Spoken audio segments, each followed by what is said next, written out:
The ancient Bell UH-1H Huey lurched sideways as Hurricane Delilah's outer bands slammed into its weathered fuselage.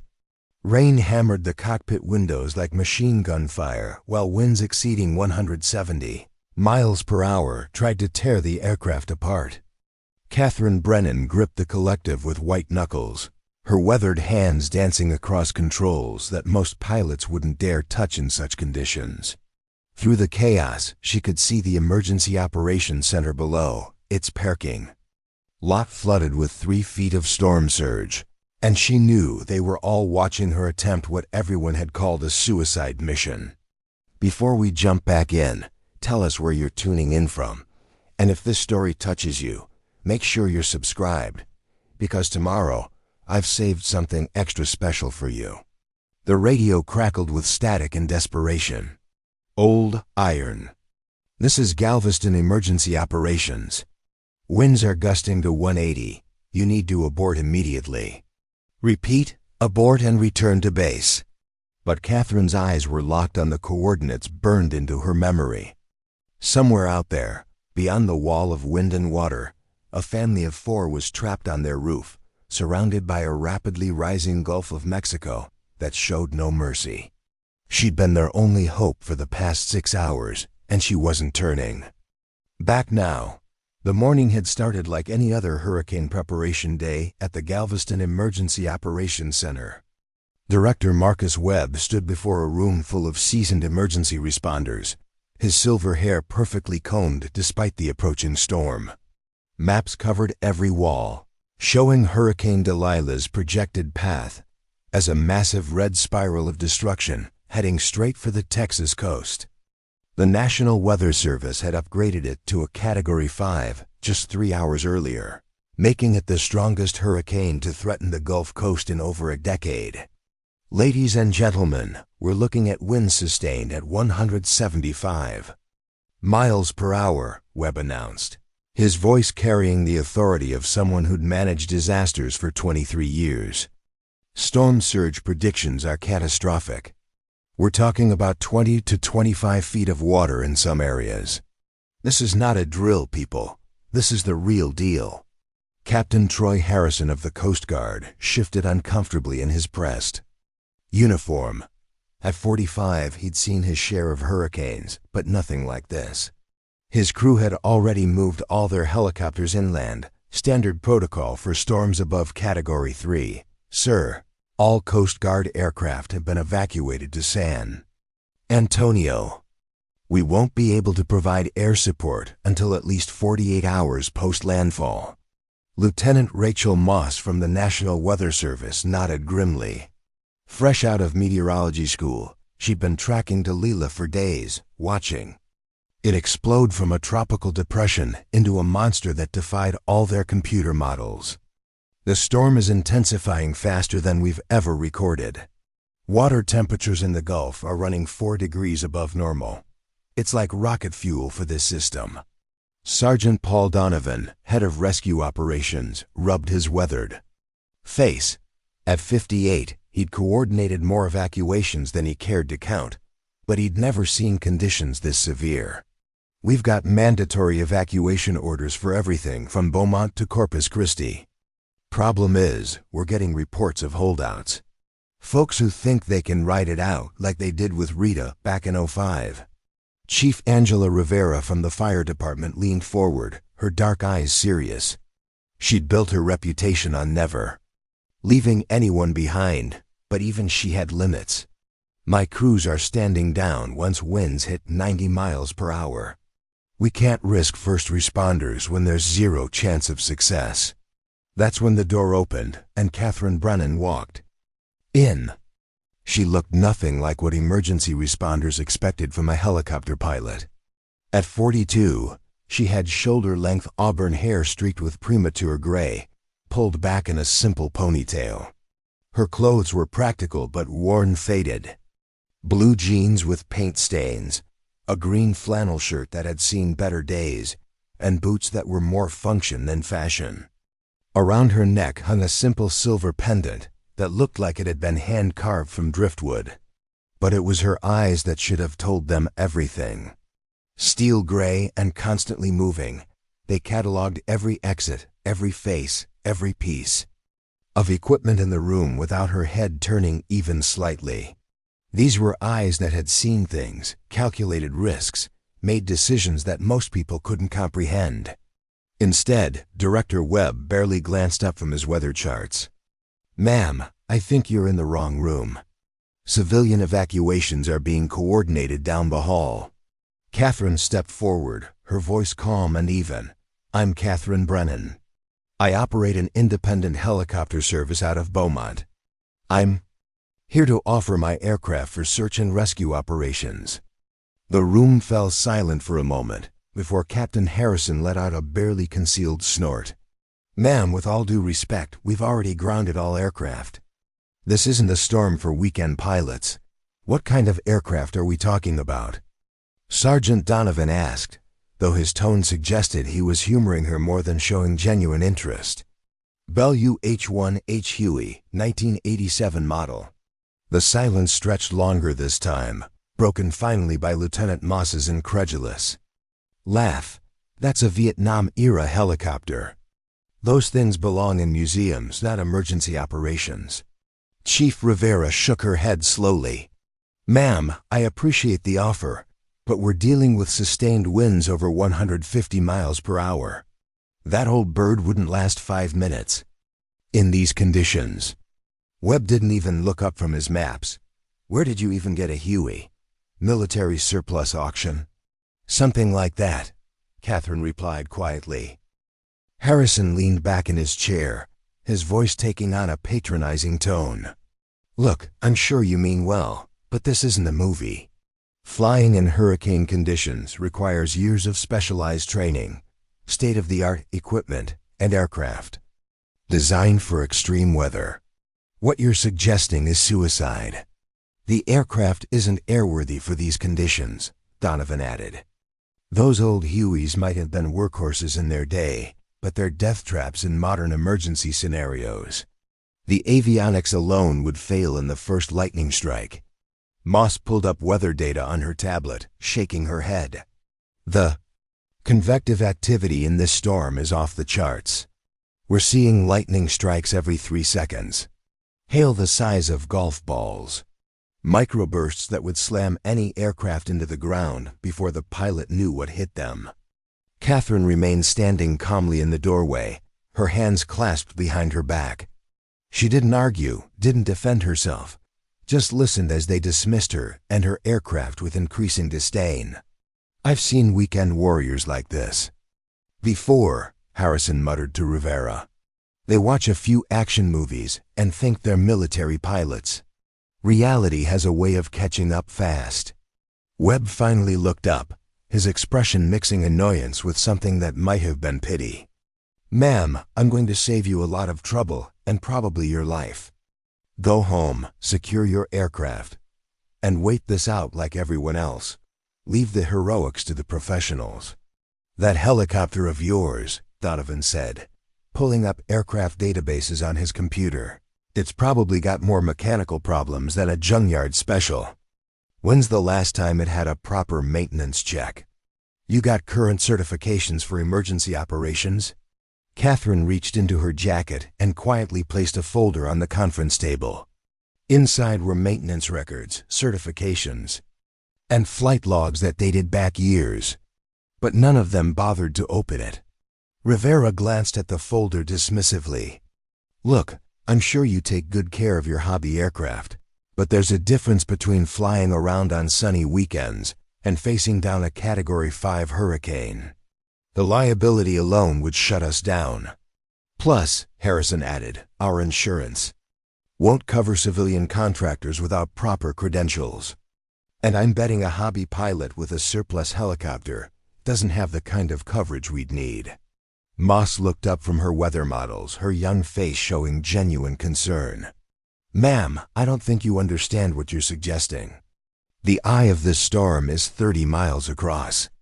The eye wall has winds that would tear a modern military helicopter apart, let alone something from the 1980s. The rotor wash alone from those winds would flip your aircraft before you got within 10 miles of any rescue zone, Donovan explained with the patience of someone talking to a child. These aren't normal flying conditions. This is aerial combat.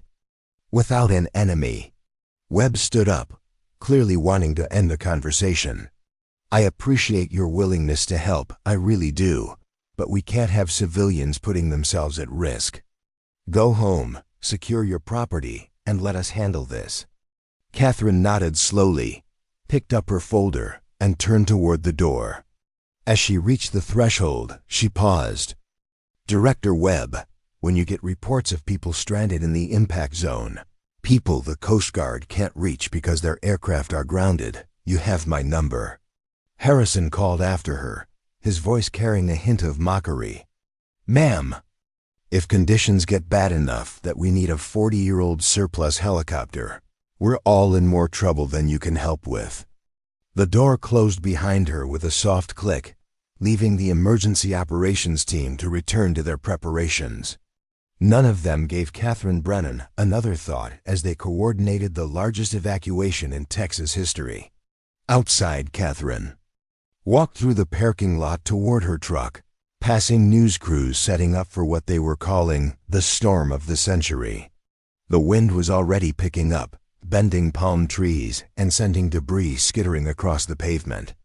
In the distance, she could see the first dark bands of Hurricane Delilah approaching like a wall of destruction. She climbed into her battered Ford pickup truck, its paint faded from years of coastal salt air, and started the engine. The radio immediately crackled to life with emergency broadcasts, evacuation orders, and weather updates that grew more dire by the hour. But Catherine wasn't listening to the official channels. Her radio was tuned to a frequency that most people didn't know existed, one that carried the voices of fishermen, offshore workers, and other coastal residents who lived and worked beyond the reach of normal emergency services. As she drove back toward Beaumont, she thought about the folder they'd dismissed without opening. Inside were certifications they wouldn't have recognized, commendations from organizations that didn't officially exist, and flight records from places that didn't appear on any map. There were photographs too, pictures of a younger Catherine, standing beside the same Huey, but in those photos, the helicopter bore different markings, and the woman wearing the uniform looked like she belonged in a different world entirely. The drive back to her hangar took 45 minutes through increasingly heavy rain. The small private airfield outside Beaumont was already flooded in low-lying areas, and Catherine had to navigate around downed trees and abandoned vehicles. When she finally reached her hangar, she found what everyone would have expected, a building that had seen better days, with corrugated metal siding and a roof that leaked in 3 places. But inside sat something that would have surprised them all. The Bell UH-1H Huey gleamed under the fluorescent lights, its olive drab paint scheme immaculate and every surface polished to military standards. The aircraft looked nothing like the museum piece they'd imagined.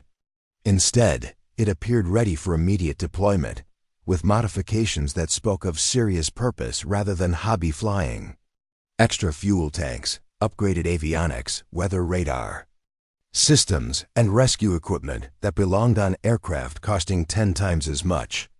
Catherine ran her hand along the fuselage, feeling the familiar comfort of perfectly maintained machinery.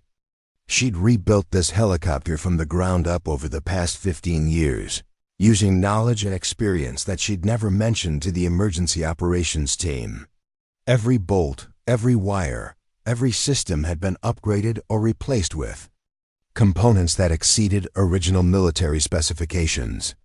In the small office attached to the hangar, photographs covered one wall. Preparing and narrating this story took us a lot of time, so if you are enjoying it, subscribe to our channel. It means a lot to us. Now back to the story. Most showed the same helicopter in different settings, landing on offshore oil rigs during storms, hovering over flooding rivers, setting down on mountain peaks where no aircraft should have been able to operate. In several photos, Catherine appeared younger, wearing flight suits that bore patches from organizations that officially didn't exist. One photograph sat separately on her desk in a simple wooden frame. It showed a group of helicopter pilots standing in front of 3 Hueys, all wearing flight gear and grinning at the camera. The photo was dated August 29, 2005, and scrawled across the bottom in fading ink were the words, "Katrina Response Team, New Orleans." Catherine's face was clearly visible among the pilots, but she looked different then. Harder, perhaps. Or maybe just less burdened by the weight of secrets. As evening approached and Hurricane Delilah drew closer to landfall, Catherine continued her preparations with methodical precision. She checked and double-checked every system, loaded medical supplies and rescue equipment, and filed a flight. Plan that she knew no one would approve. The wind outside was howling now, rattling the hangar doors and sending rain drumming against the metal roof like machine gun fire. Her phone rang at 9:30 p.m. The caller ID showed only a number, but Catherine recognized it immediately. "Brennan, Cat, it's Webb at Emergency Operations. We've got a situation." Director Webb's voice sounded different now. Gone was the dismissive tone from that morning, replaced by something that might have been desperation. In the background, Catherine could hear the chaos of the operations center, multiple conversations, radio chatter, and the constant beeping of weather monitoring equipment. "What's the situation, Director?" "We've got a family trapped on Bolivar Peninsula. The Hendersons' mother, father, 2 kids aged 8 and 10. They were supposed to evacuate this morning, but their truck broke down. Now the roads are impassable, and the storm surge is coming in faster than predicted." Catherine looked out her hangar window at the storm. Even here 20 miles inland, the wind was bending trees nearly horizontal, and the rain was falling in sheets so thick she could barely see across the airfield. "What's their status?" "They're on their roof. Water's already 8 feet deep and rising. We estimate they've got maybe 2 hours before the house goes under completely." Webb paused, and when he spoke again, his voice was quieter. "Coast Guard can't fly. Weather Service says conditions are beyond the limits of any aircraft. But you remembered the woman with the junk helicopter." "Cat, I'm not going to lie to you. What I'm asking is probably impossible. The weather conditions are unlike anything we've ever seen. If you say no, I understand completely." Catherine was already walking toward her aircraft, phone pressed to her ear. "Send me the coordinates. Are you sure about this?" "The winds at the coast are sustained at 165 miles per hour. We're seeing gusts over 180. The visibility is 0, and there's continuous lightning. This isn't just dangerous, it's suicidal." "Director Webb, do you have another option?" The silence on the other end of the line stretched long enough that Catherine thought the call had dropped. Finally, Webb's voice came through, heavy with the weight of command decisions that no one should have to make. No, we don't have another option." "Then send me those coordinates." "And Director? Clear the airspace for a 15-mile radius around Bolivar Peninsula. I don't want to hit any weather monitoring equipment on the way in." Catherine ended the call and looked at her helicopter one more time. In a few minutes, she'd be asking this aircraft to do something that defied every safety protocol ever written for rotorcraft operations. She'd be flying into conditions that had grounded every other pilot in the state, attempting a rescue that experts had declared impossible. But as she began her pre-flight checklist, Catherine's hands were steady, and her breathing was calm. Because while Director Webb and his team saw an aging helicopter and a weekend pilot attempting the impossible, Catherine knew something they didn't. She'd flown this exact mission before. 17 years ago, in the aftermath of Hurricane Katrina, when New Orleans was drowning and no one else could fly, Catherine Brennan had been part of a helicopter crew that officially didn't exist. They'd operated in conditions that were classified beyond the reach of normal emergency services, pulling people from situations that the world was never supposed to know about. The only difference was that this time, she was flying alone. Catherine strapped herself into the pilot's seat and began the startup sequence for the most dangerous flight of her life.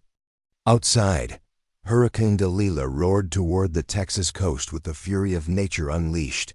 And somewhere in that maelstrom of wind and water, a family waited on a rooftop for a miracle that everyone said was impossible. But Catherine Brennan had built her reputation on making the impossible look routine. Tonight, she was about to remind everyone why. Catherine fired up the Huey's twin turbine engines, their familiar whine cutting through the hurricane's roar like a beacon of defiance.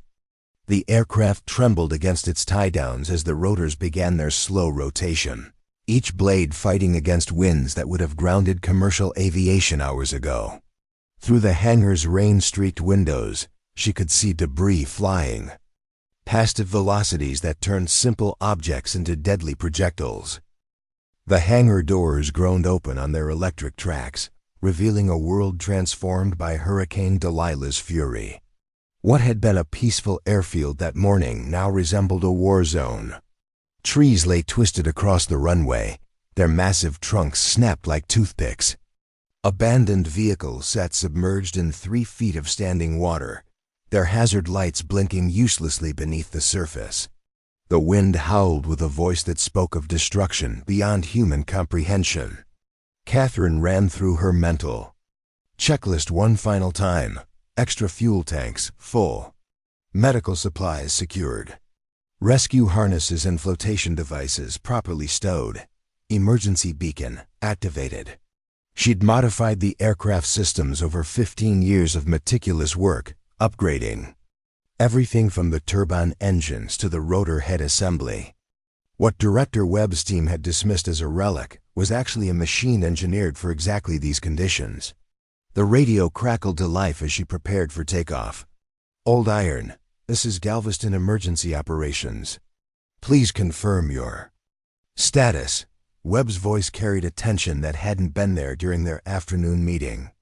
Behind his words, Catherine could hear the chaos of the operations center as the full scope of Hurricane Delilah's destruction became clear. "Emergency Operations, Old Iron is preparing for departure. Confirm coordinates for the Henderson family.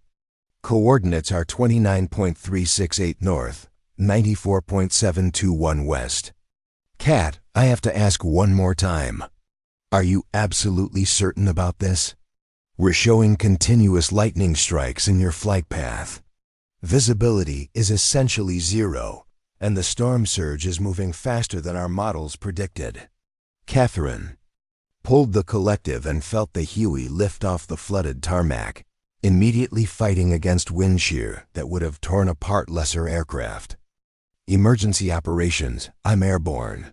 Estimated time to target area is 37 minutes. What she didn't tell Webb was that she'd already calculated the risks with a precision that came from experience most pilots would never accumulate. The Huey's upgraded engines provided 20% more power than the original military specifications. The rotor system had been reinforced with components borrowed from offshore helicopters designed for North Sea operations. Most importantly, Catherine herself had flown in conditions that officially didn't exist, pulling people from situations that were classified beyond public knowledge. As the helicopter climbed into the storm, Catherine encountered the first real test of her aircraft's modifications. Wind shear struck like an invisible fist, dropping the Huey 200 feet in 3 seconds. The G-forces slammed her against her harness as she fought to regain control, her hands dancing across controls. With muscle memory developed through thousands of hours in impossible conditions, the landscape below was unrecognizable.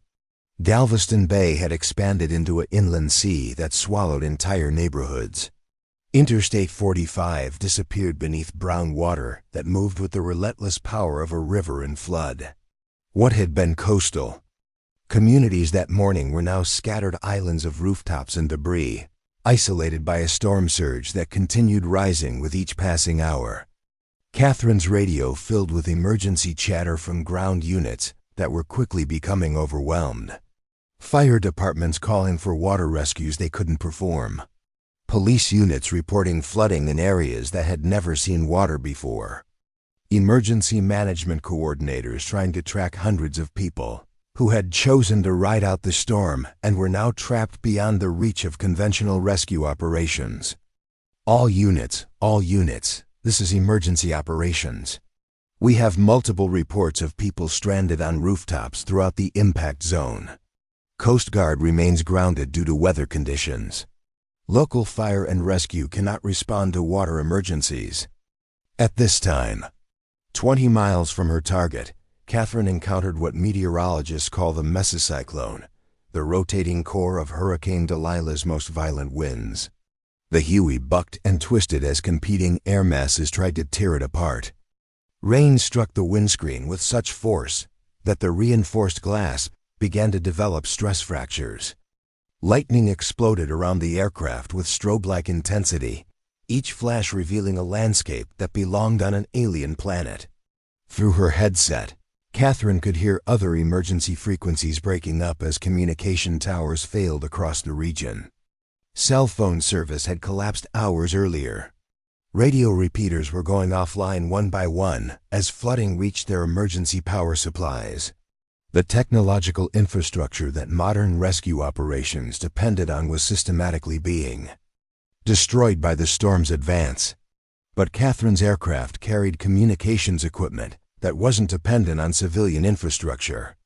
Hidden among her modifications were satellite transceivers and encrypted radios that connected to networks most emergency responders didn't know existed.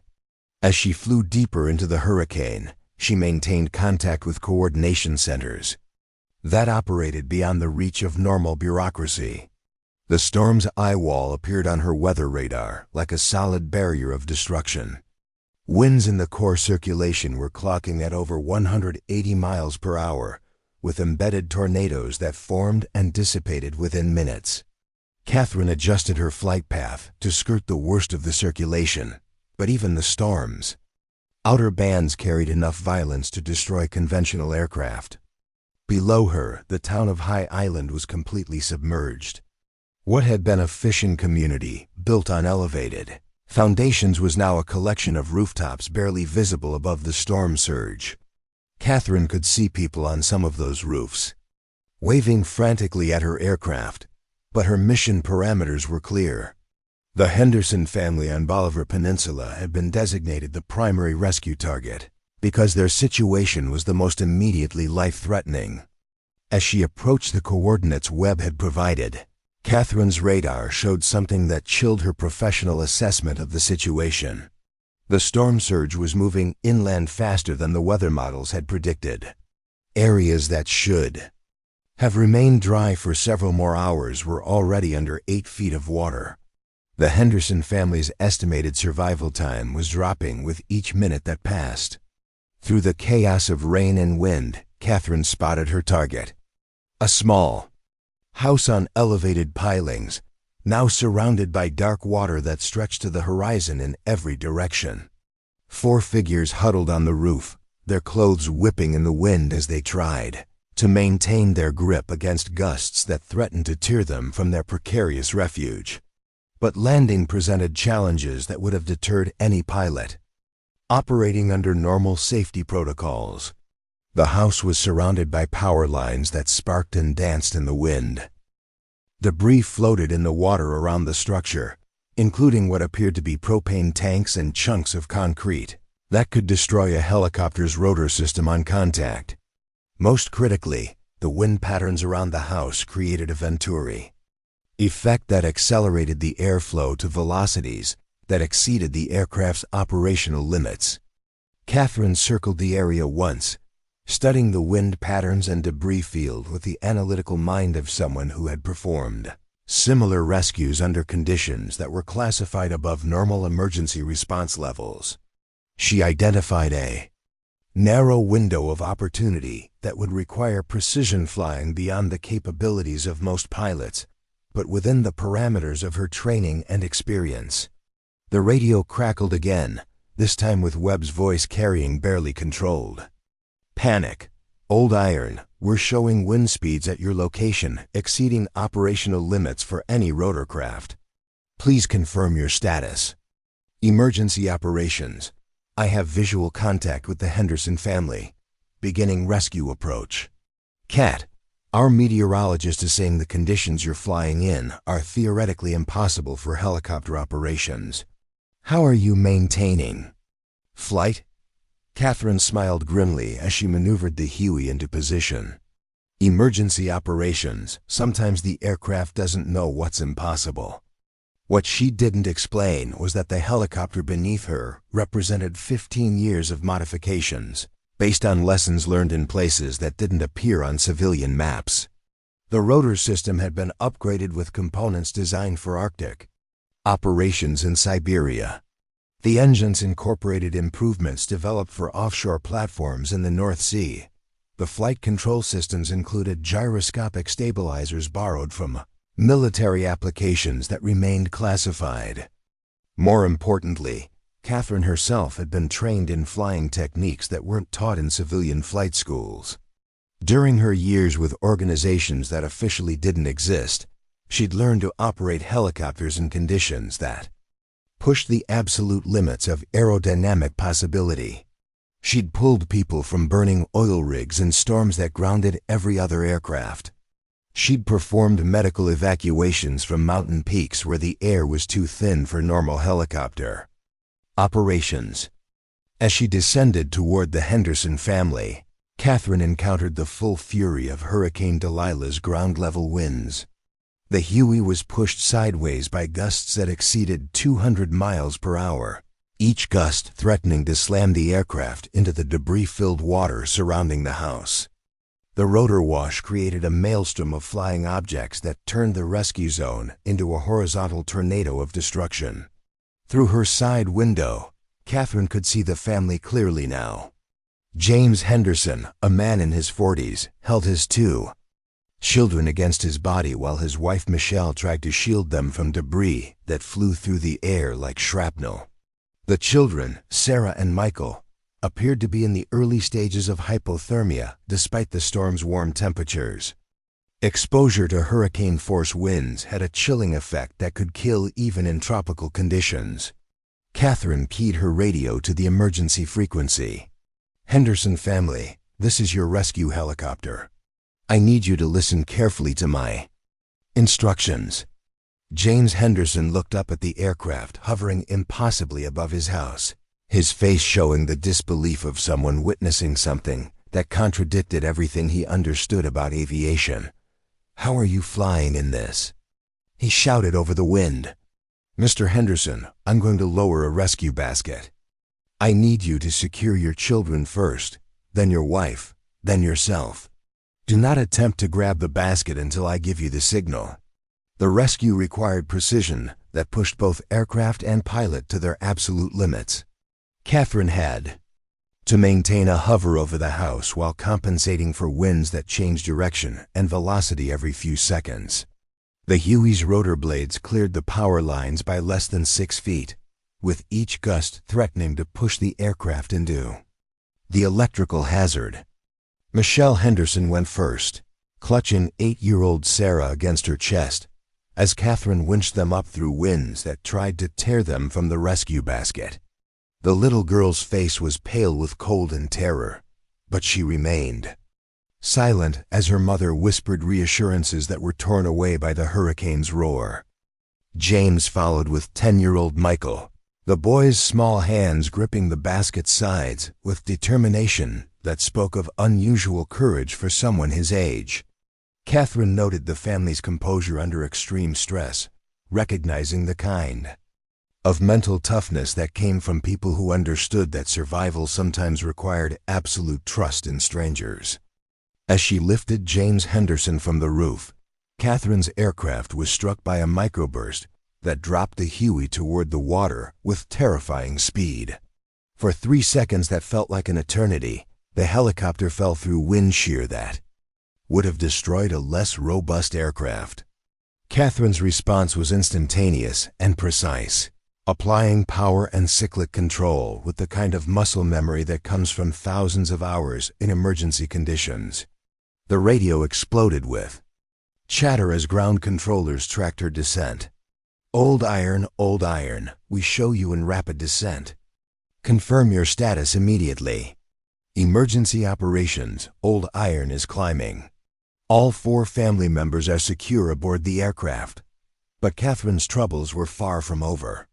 The flight back to safety would require navigating through the worst part of Hurricane Delilah as the storm's center approached the coast.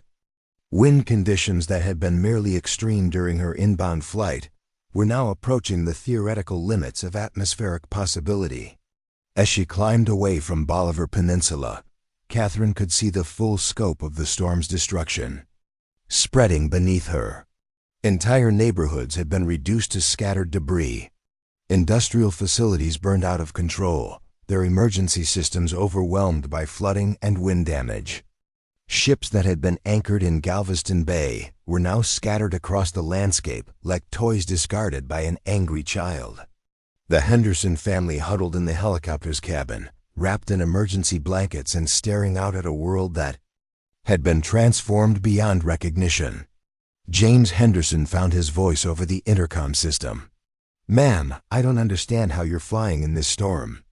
Every weather report said no aircraft could operate in these conditions.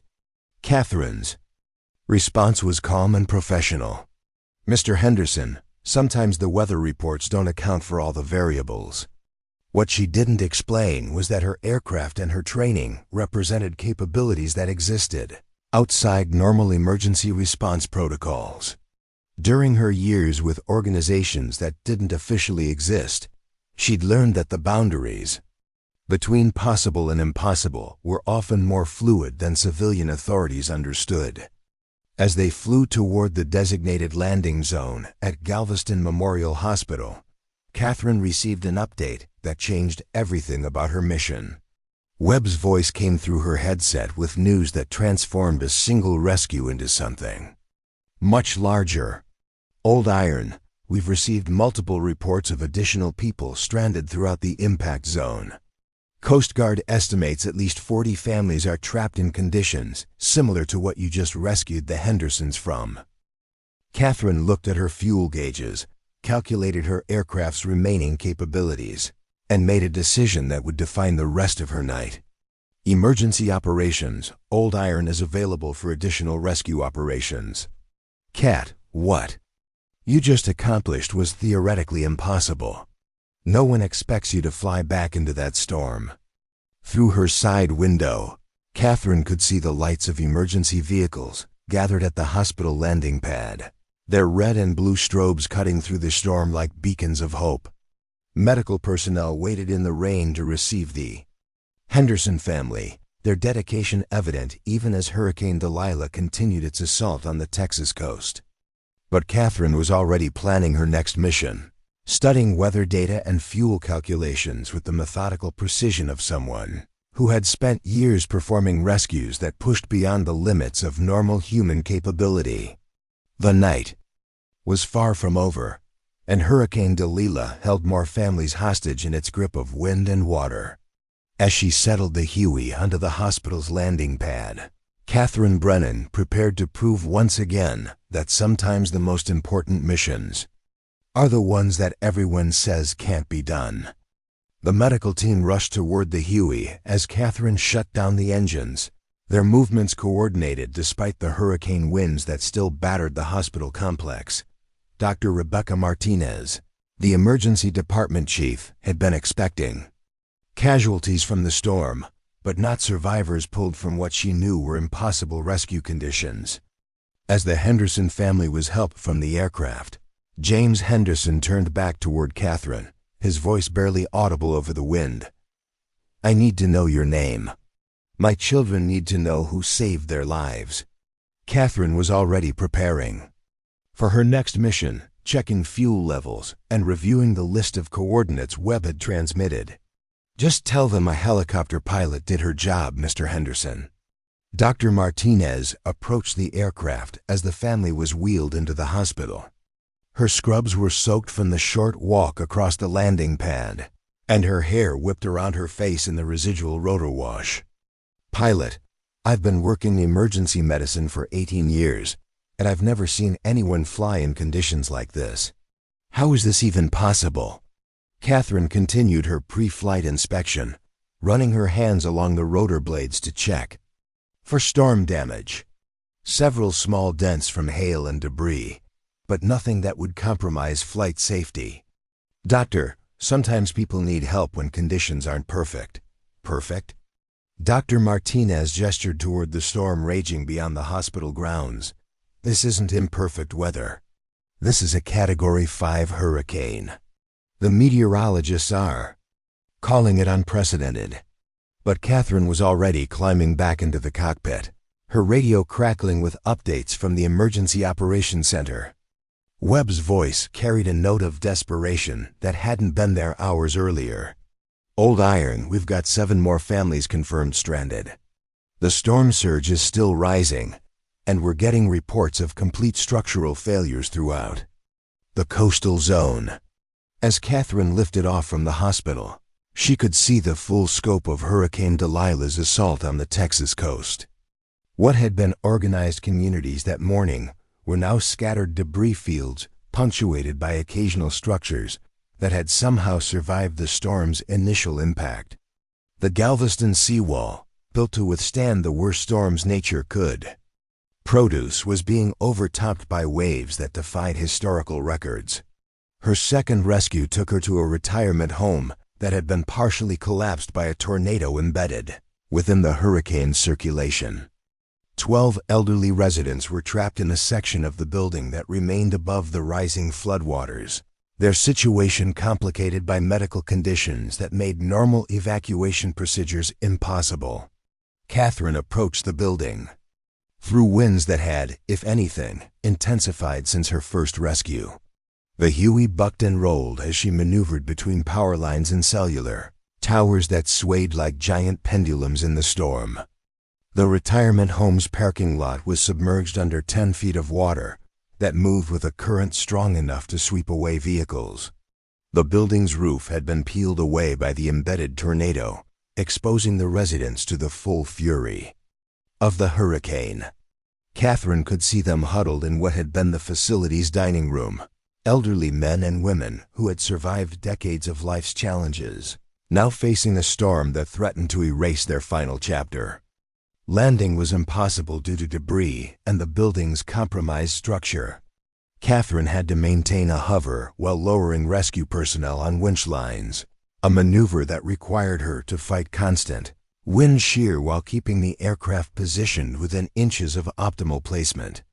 The margin for error was measured in degrees of rotor disc angle and feet of lateral displacement. Martha Williamson, 83 years old and confined to a wheelchair, was the first resident brought up to the helicopter. As the rescue basket rose through the hurricane winds, Catherine could see the woman's face through the aircraft's side window. Instead of terror, Martha's expression showed a kind of wonder, as if she were witnessing something that transcended the storm's destruction. The intercom crackled as Martha was secured in the cabin. "Young lady, I was a nurse in Vietnam. I worked with helicopter pilots like you, but I never saw anyone fly in conditions like this." Catherine's response was focused on the technical demands of maintaining her hover. "Ma'am, we're going to get you and your friends to safety. Please remain seated and secured." But Martha Williamson wasn't finished speaking. Her voice carried the authority of someone who had seen enough of life to recognize exceptional circumstances. "Pilot, what's your military background? Because there's no way a civilian learned to fly like this."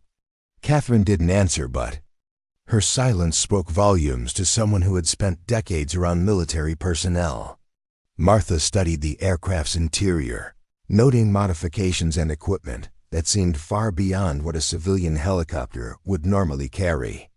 Emergency medical supplies that belonged in field hospitals, communications equipment that appeared military in origin, rescue gear that spoke of serious professional capability. The rescue of all 12 residents took 47 minutes, with Catherine maintaining her hover through wind conditions that continued to worsen as Hurricane Delilah's eye approached the coast. Each lift required precision flying that pushed both aircraft and pilot to their absolute limits. But Catherine's performance remained steady and professional throughout the operation. As she flew the elderly residents toward the hospital, Catherine's radio filled with reports that painted an increasingly desperate picture of the storm's impact. Emergency operations centers throughout the region were being evacuated as their buildings suffered structural damage. Communications infrastructure was failing systematically as cell towers collapsed and power grids went offline. The technological backbone that modern emergency response depended on was being systematically destroyed. But Catherine's aircraft remained connected to communication networks that continued functioning despite the storm's assault. Her satellite links and encrypted radios provided updates from coordination centers that operated beyond normal bureaucratic channels. As she flew through the hurricane, she received information about rescue priorities and resource availability that wasn't being shared with conventional emergency responders.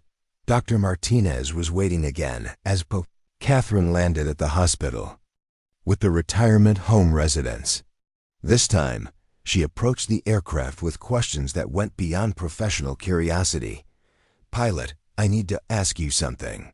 The equipment you're carrying, the way you're flying, the communications gear. I can see in your cockpit.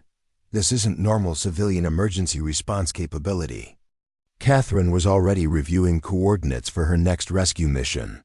A family of 6 trapped on an oil platform that had been damaged by the storm surge. "Doctor, right now the only thing that matters is getting people to safety." "But how? Are you doing what everyone said was impossible?" The Coast Guard grounded their aircraft hours ago. The National Guard helicopters are sitting in hangars 300 miles inland. Every aviation expert said no rotorcraft could operate in these conditions. Catherine looked up from her navigation charts, meeting Dr. Martinez's eyes for the first time. "Doctor, sometimes the experts don't have all the information." As Catherine prepared for her 3rd rescue mission, Webb's voice came through her headset with an update that changed the entire scope of the emergency response. "Old Iron, we're getting reports that Hurricane Delilah is intensifying beyond all previous records. The National Weather Service is calling it the strongest storm ever recorded in the Atlantic Basin." The oil platform rescue required Catherine to fly 23 miles offshore, into the hurricane's most violent quadrant, where wind speeds exceeded 200 miles per hour. The platform, normally elevated 40 feet above sea level, was being pounded by waves that towered 60 feet above the Gulf's normal surface. The 6 workers trapped on the structure had taken refuge in the platform's emergency shelter, but the building was showing signs of structural failure as the storm continued. Its assault. Catherine approached the platform through weather conditions that redefined the boundaries of atmospheric violence. The Huey was struck repeatedly by lightning that turned the aircraft into a temporary electromagnetic beacon. Rain fell with such intensity that the windscreen became essentially opaque, forcing Catherine to navigate using instruments and radar and visibility that measured in feet rather than miles. The oil platform appeared through the storm like a vision from an industrial nightmare. Waves crashed over the structure's lower levels with enough force to bend steel girders. The platform's derricks swayed like giant metronomes, their movements timed to the rhythm of destruction that Hurricane Delilah was conducting across the Gulf of Mexico. Landing on the platform was impossible due to the wave action and debris. Catherine had to maintain a hover while fighting winds that changed direction and velocity every few seconds. The Huey's rotor wash interacted with the hurricane winds to create a localized tornado effect that turned the rescue zone into a maelstrom of flying metal and industrial debris. The 6 oil workers emerged from their shelter with the coordination of people who had trained for exactly the scenario.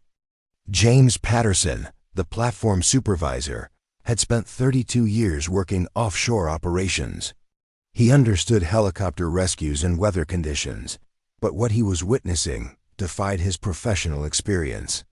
As the rescue basket descended toward the platform, Patterson shouted over the wind to his crew, Boys, I've seen helicopter pilots work in rough weather, but this is something else entirely. This storm is beyond anything I've ever seen, and that pilot is flying like the weather doesn't matter.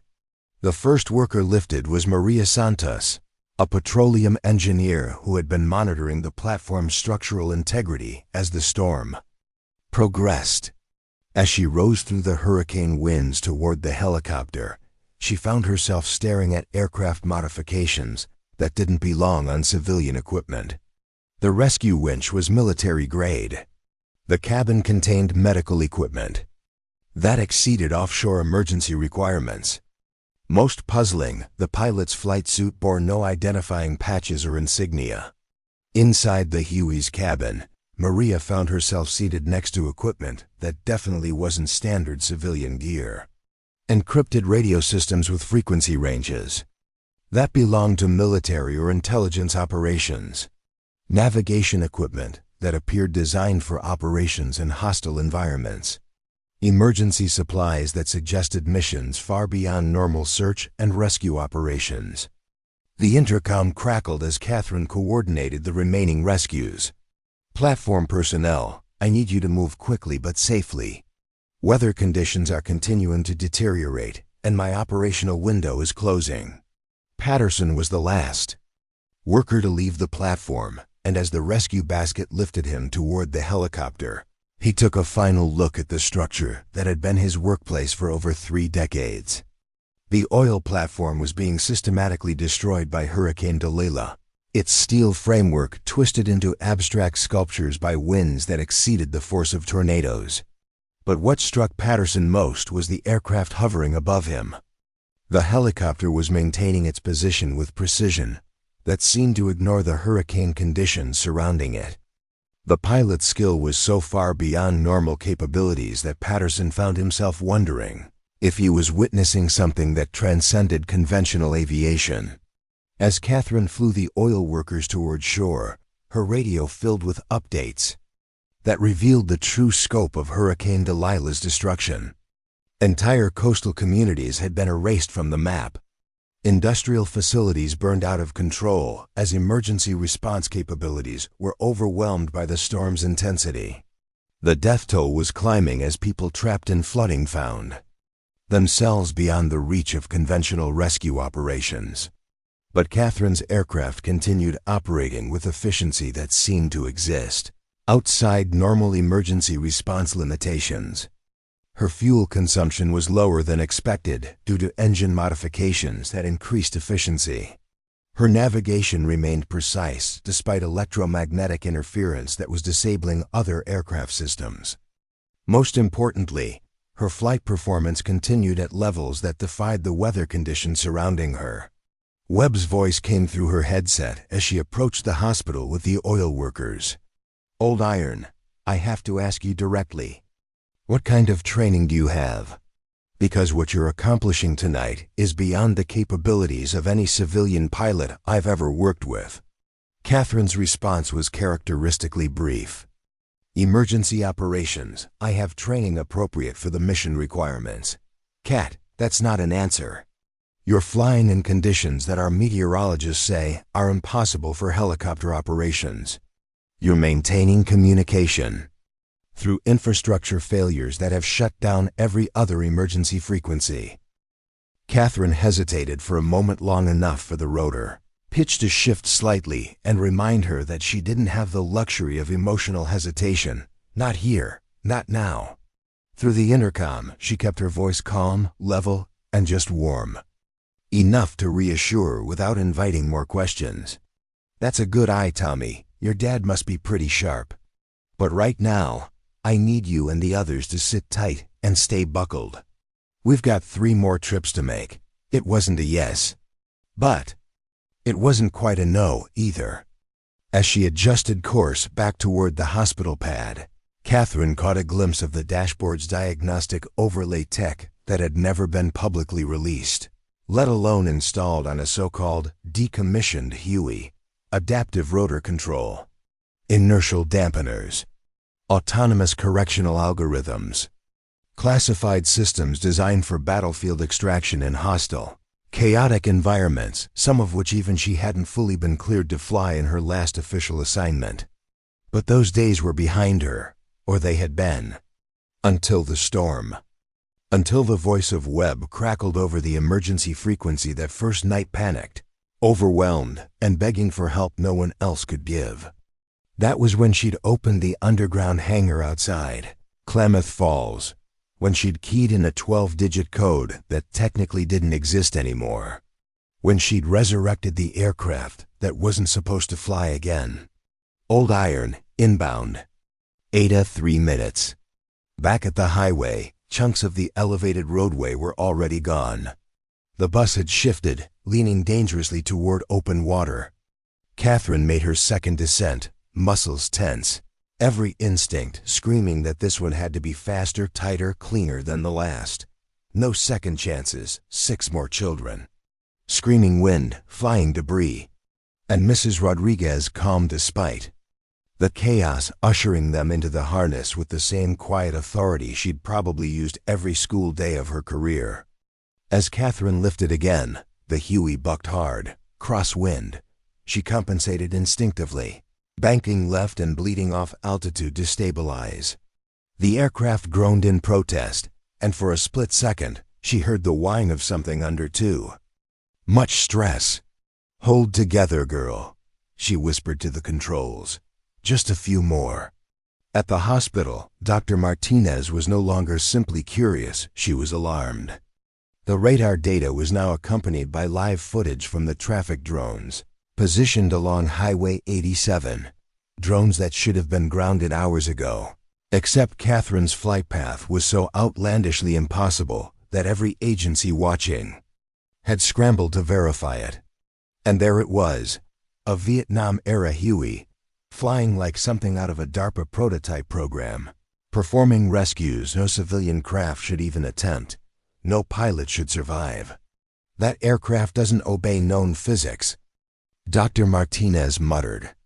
Beside her, Webb's face was pale, sweat clinging to his forehead. "She told me not to ask questions. Just said if I kept the line clear and the pad ready, she'd bring them home." "Who is she really?" Webb swallowed. "I don't think even she knows anymore." Final trip. The last 6 children and Mrs. Rodriguez. The road was barely there. Now half of it submerged, the bus fully leaning into the collapsing edge. Catherine knew she had maybe 3 minutes before it was gone completely. She came in low, cutting rotor wash to reduce destabilization. The wind slammed into her from the southeast, but she angled the approach just right, dipping under the remaining power lines and flaring hard to stabilize the basket. Mrs. Rodriguez was already helping the last 2 children into the rig when Catherine saw it, the far support beam under the road giving way in a spray of concrete and steel. "We're out of time." The last group ascended, dangling from the basket as the storm surged beneath them. The bus began to slide, metal shrieking as tires lost purchase on the crumbling asphalt. Mrs. Rodriguez didn't wait for a second command. She jumped straight into the rising wind, trusting that Catherine would catch her. And she did, barely. By the time the Huey touched down at the hospital, Catherine's hands were numb from exertion, her shoulders tight with the tension of near catastrophe. The emergency crew rushed to the aircraft. Children were helped down, blankets wrapped. Names checked off against the school's records. Dr. Martinez approached slowly, her expression unreadable. "We had Coast Guard and Air Force analysts watching that rescue in real time," she said. "They want to know what kind of equipment you're flying, who cleared your flight path, and where that helicopter really came from." Catherine looked at her, exhaustion in every line of her face, but her eyes were steady. "Tell them the storm brought me in." Dr. Martinez didn't blink. "And when it ends?"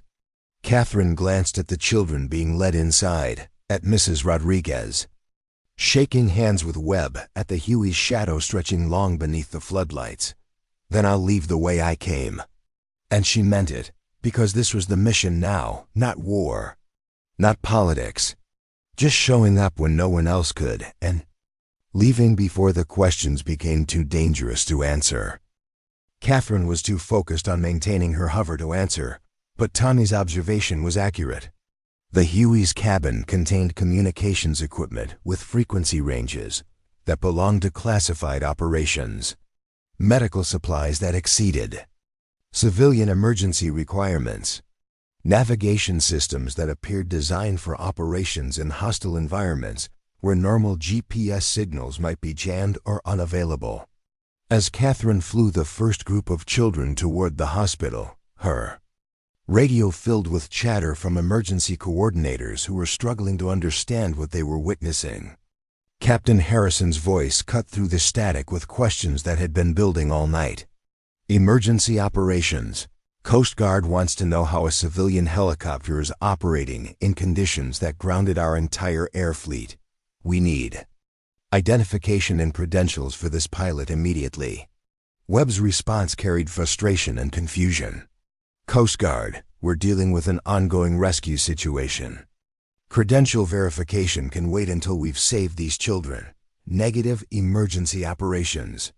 What we're seeing violates every safety protocol in aviation. No civilian pilot has the training or equipment to fly in Category 5 hurricane conditions. We need to know who this pilot is and where she got military-grade aircraft modifications. Catherine landed at the hospital and immediately prepared for her return trip to the school bus, but she could see that her anonymity was rapidly disappearing. Dr. Martinez approached the aircraft with a team of medical personnel, but her attention was focused on the helicopter itself rather than the children being evacuated. Pilot, I've been examining your aircraft between rescues. The modifications are extensive and expensive.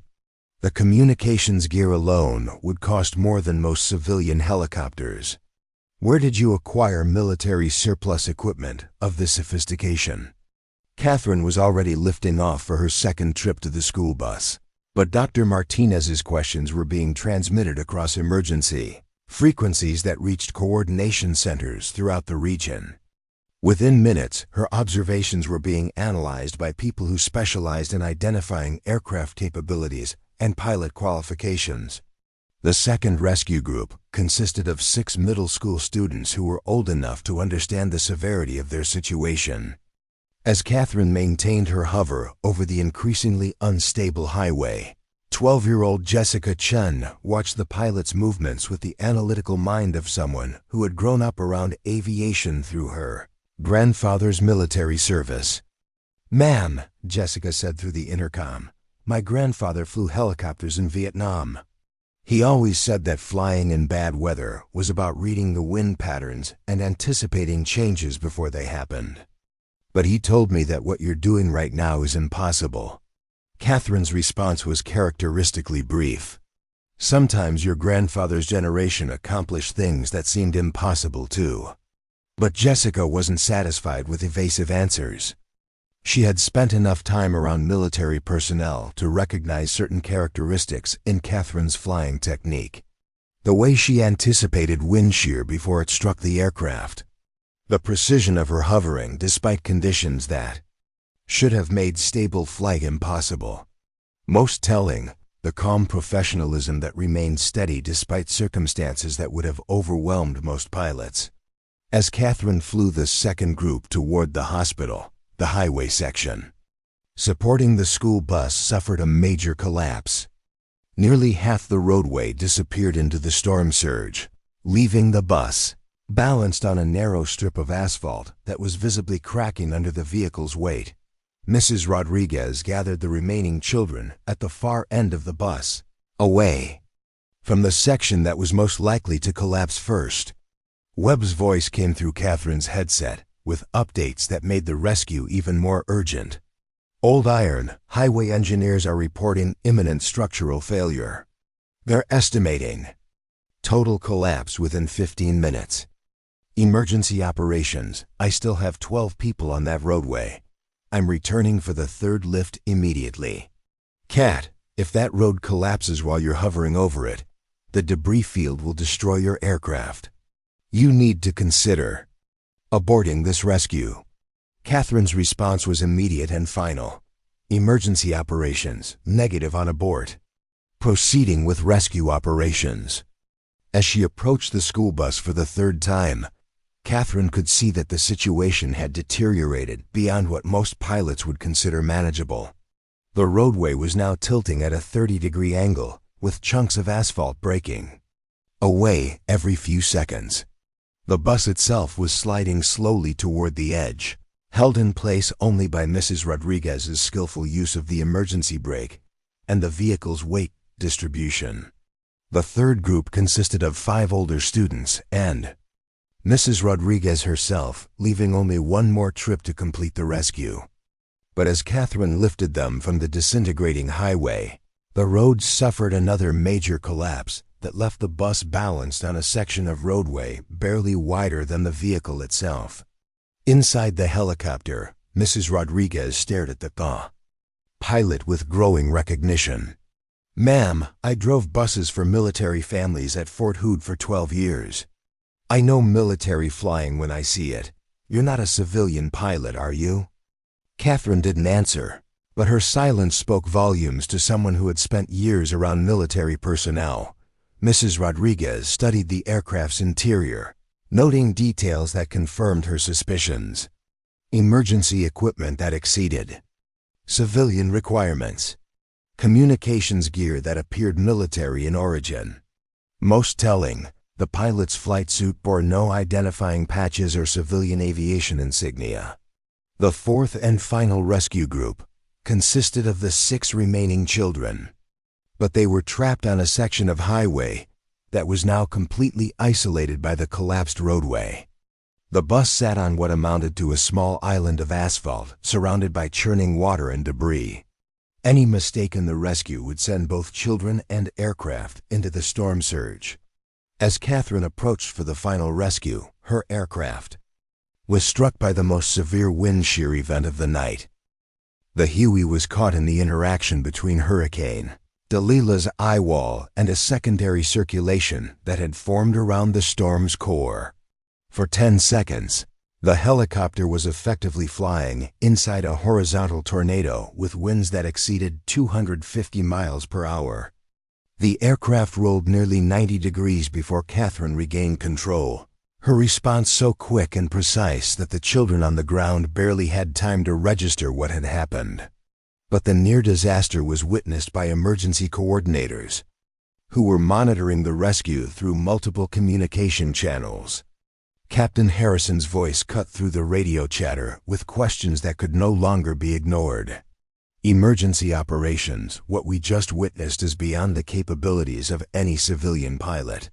That aircraft recovery required training that takes years to develop and experience that comes from flying in combat conditions." Webb tried to deflect the questions.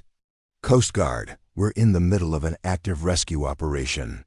This discussion can wait until all personnel are safe. Negative emergency operations. We need immediate identification of this pilot and verification of her credentials. What we're seeing suggests military training that goes beyond normal civilian qualifications." As Catherine lifted the final 6 children from the collapsing highway, the road structure suffered complete failure. The entire section of Highway 87 disappeared into the storm surge with a roar that was audible even over the hurricane winds. Mrs. Rodriguez's school bus, which had been their refuge for hours, vanished beneath the dark water as if it had never existed.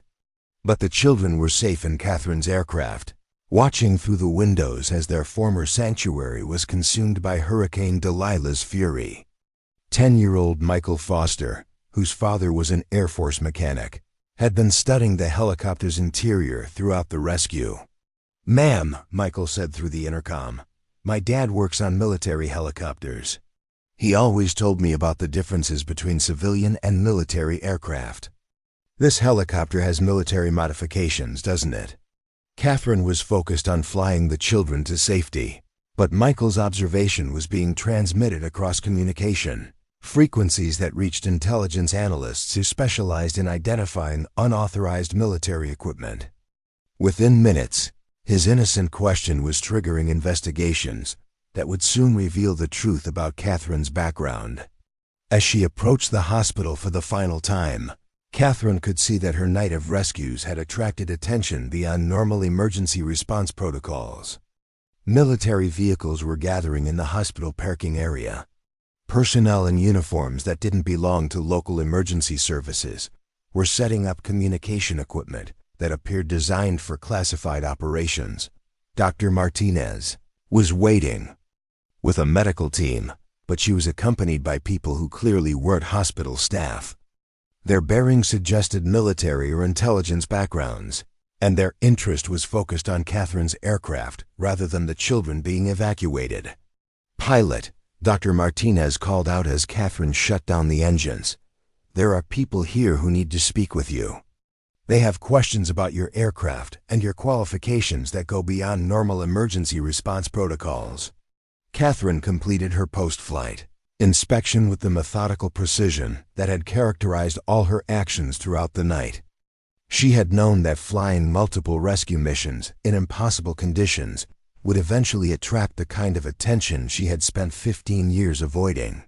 But 27 people were alive because she had chosen to risk exposure rather than let them die in Hurricane Delilah's fury.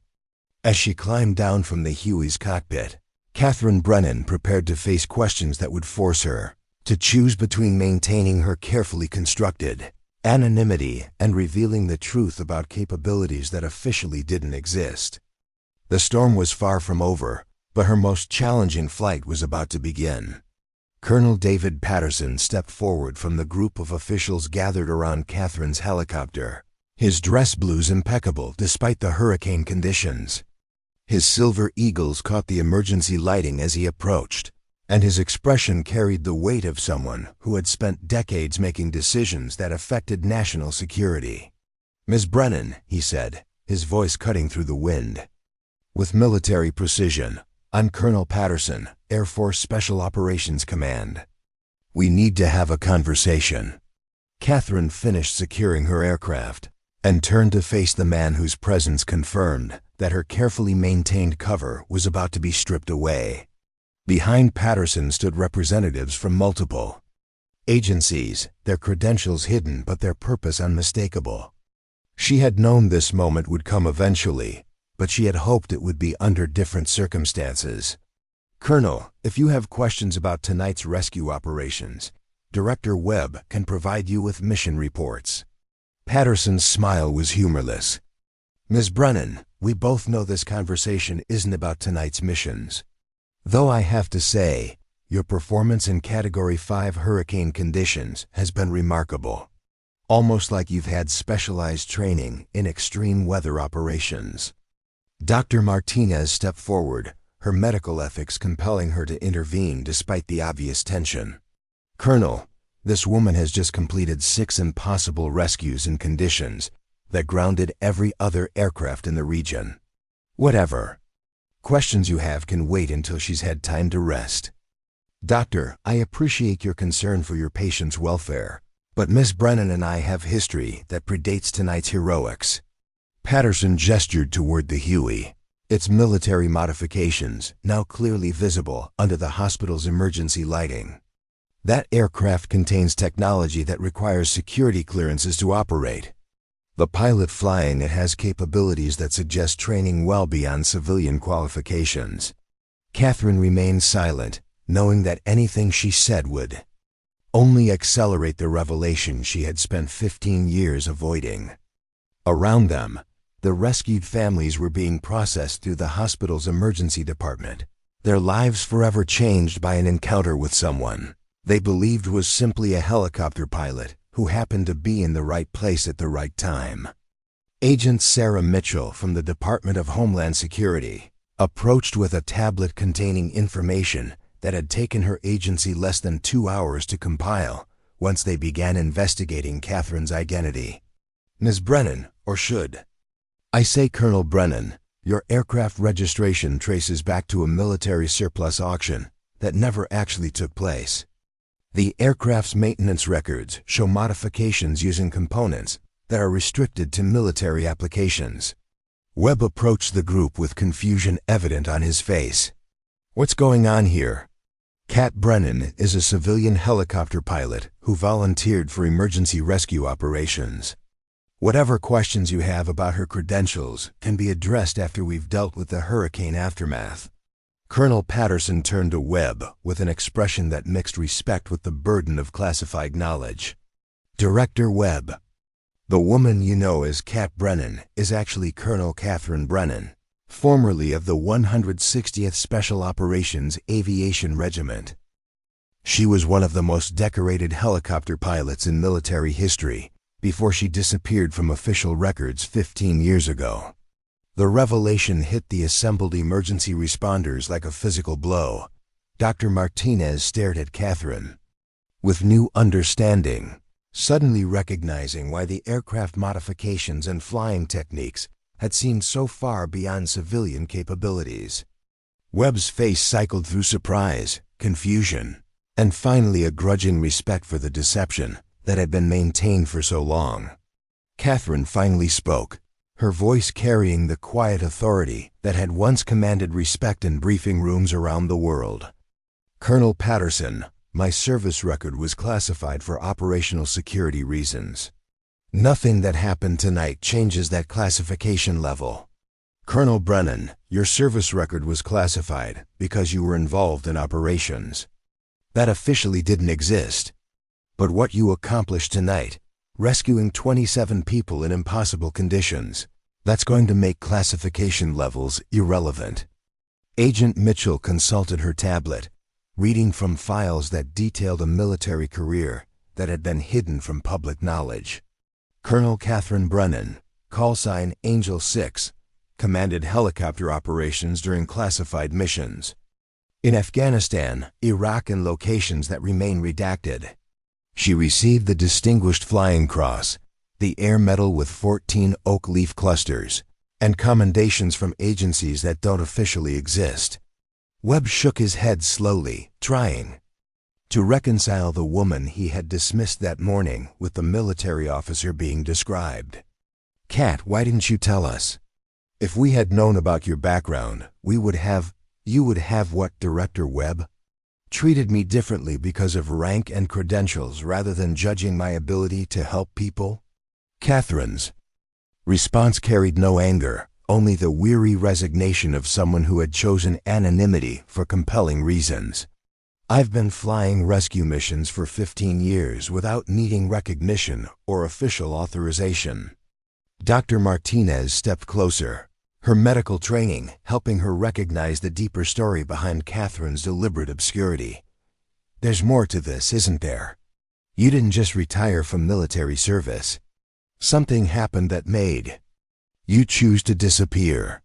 Colonel Patterson's expression grew somber as he prepared to reveal information that explained Catherine's transformation from decorated military officer to anonymous civilian pilot. Dr. Martinez, Colonel Brennan didn't retire voluntarily. She was forced out of military service after refusing to participate in an operation that would have violated international law. The weight of unspoken history settled over the group as they realized they were witnessing the revelation of secrets that had been buried for reasons that went beyond simple career decisions. Catherine had not chosen civilian life as a reward for distinguished service, but as a consequence of moral courage that had cost her everything she had worked to achieve. Agent Mitchell continued reading from her files, her voice growing softer, as she understood the personal cost of the decisions that had shaped Catherine's life. In September 2008, Colonel Brennan was ordered to conduct helicopter operations supporting a mission that would have resulted in civilian casualties in violation of the Geneva Conventions. She refused the order and was subsequently court-martialed for insubordination. Webb stared at Catherine with growing comprehension of the sacrifice she had made. You chose to lose your career rather than follow illegal orders? Director Webb, some orders are worth refusing, regardless of the personal cost. Catherine's response was simple and direct, without the self-pity or bitterness that might have been expected from someone who had lost everything for a matter of principle. Dr. Martinez found her voice, asking the question that everyone was Thinking, "What happened to you after the court-martial?" Colonel Patterson answered before Catherine could respond. Colonel Brennan was stripped of rank, dismissed from service, and had her military records classified to prevent her from discussing the operation she had refused to support. She lost her pension, her medical benefits, and her military identity. Officially, she ceased to exist as far as the armed forces were concerned. The revelation explained so much about the woman who had performed impossible rescues with equipment and skills that seemed to exceed civilian capabilities. Catherine had not been hiding her military background out of modesty or preference for privacy, but because she had been forced into exile from the world, she had dedicated her life to serving. Agent Mitchell closed her tablet and looked directly at Catherine. "Colonel, there's something else you should know. The operation you refused to participate in was later determined to have been based on false intelligence. The mission was canceled 2 weeks after your court-martial, when it was discovered that the targets were actually civilian infrastructure rather than legitimate military objectives." The information hit Catherine like a physical blow, though. Her expression remained controlled. For 15 years, she had lived with the knowledge that her refusal to follow orders had ended her military career. Now she was learning that the operation she had sacrificed everything to prevent had been canceled anyway when the intelligence proved faulty. Webb stepped forward, his voice heavy with respect and regret. "Cat, you gave up everything to prevent innocent people from being killed, and you were right to refuse those orders. Director Webb, the rightness or wrongness of my decision doesn't change the consequences. 27 people are alive tonight because I had the skills and equipment to reach them. That's what matters now." Dr. Martinez shook her head in amazement. "For 15 years you've been flying civilian rescue missions with military-grade equipment and training. All the families you've saved, all the emergencies you've responded to, you've been serving without recognition or official support." Catherine looked around at the assembled officials, emergency responders, and medical personnel who had witnessed her revelation. "I've been serving because people needed help, not because I wanted recognition. Tonight was no different from hundreds of other missions I've flown over the past 15 years. Colonel Patterson stepped forward with information that would change Catherine's situation permanently. "Colonel Brennan, there have been developments in your case that you're not aware of. The officer who ordered your participation in the illegal operation was subsequently investigated for war crimes. His conviction last year included recommendations for review of all personnel actions taken during his command." Agent Mitchell opened her tablet again, displaying documents that had been prepared in anticipation of this conversation. "Colonel, the Air Force has completed its review of your court-martial. The conviction has been overturned, your rank has been restored, and you're being offered reinstatement with full back pay and benefits." The offer hung in the air like a lifeline extended to someone who had been swimming against the current for 15 years. Catherine had lost everything for making the right decision, and now she was being offered the chance to reclaim her military identity and return to official service. But Catherine's response surprised everyone present. "Colonel Patterson, I appreciate the offer, but I respectfully decline reinstatement." Webb stared at her in disbelief. "Cat, they're offering you everything you lost. Your rank, your benefits, official recognition of your service. Why would you refuse?" Catherine gestured toward the hospital where the families she had rescued were being treated for exposure and trauma. "Director Webb, for 15 years I've been helping people without needing official authorization or recognition. Tonight, I saved 27 lives because I was in position to help when help was needed. That kind of service doesn't require rank or official status." Dr. Martinez understood first, recognizing the wisdom of someone who had found purpose beyond institutional recognition. "You've discovered that real service doesn't depend on uniform or title. You can help more people operating independently than you could within official constraints.